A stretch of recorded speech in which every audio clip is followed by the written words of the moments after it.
I have to hustle here with the video. I hate to make another quick video because I know people like to learn things. They have questions. Like Ruben, you're new to my channel. A couple of guys commented. I wanted to tell you folks over and over again about going over your equipment because I'm doing it for the last week and a half because I have stuff. And some of it's not mine, some of it is. And that's what Mickey Mouse did. He must have really shit his fur before that sucked him down in that carburetor there. And it blew up Mr. Motor. So, this is a heavy LX172. And I guess during the Dynamite episode, the hood wasn't broke, according to the gentleman I talked to.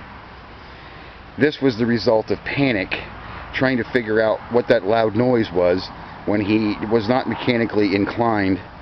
The motor originally has some service dates and stuff on it, like 2011 there. I don't know what some of those, they're kind of worn off. But here was a wheel horse. All it was the valve stem. He kept telling me the tire was going flat. All it was a loose valve stem. Your tires go flat and there's not a hole in them or anything that you can identify. 9 chances out of 10, it's that valve stem. I got to connect the lights back up. I just painted this hood. It looked like hell. But that's all it was. It was just a valve adjustment. And people are too cheap. They'd rather go out and make the Chinese rich and buy one of those new plastic endorsed mowers from China, made just like the coronavirus, guaranteed to gag you once you get it home. And that's happening. I'm getting calls on new mowers, and I've had a calamity here. I got hit by an ATV back on Stockton Road. I've been vexed here. I've been telling you, I've had problems here on the property. I've had my mowers uncovered. They're thinking they're ATVs and they're nothing but lawn tractors. I got hit here. This is kind of bent.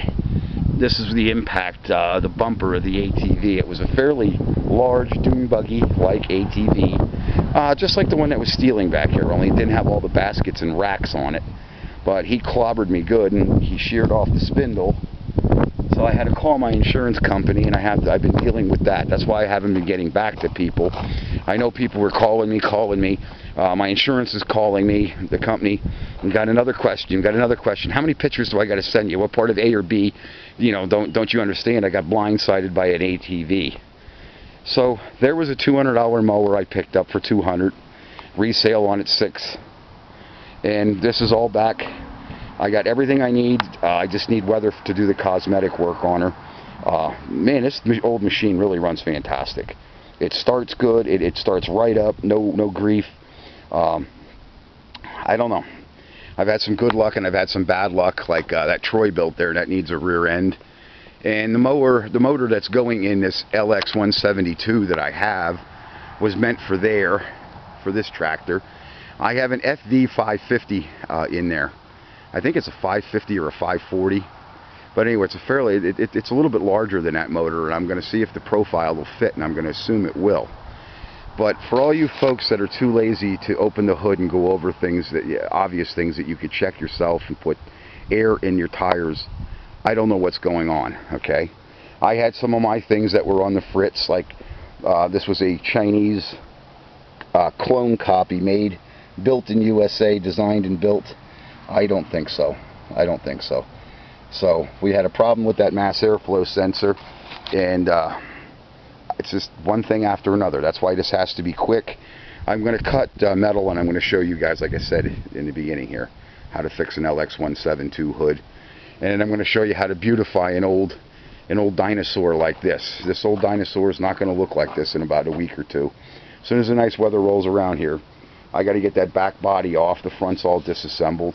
It's just a matter of getting out the paint and getting out the tools. And well, when I got 100 other things to do, and I got garbage here to clean up, I got the yard to clean up, I got work. And anybody sees that on my channel wants that LX172. It's going to be 8.5 when I'm done with it, and it will be beautified. It won't be a cruddy piece like that.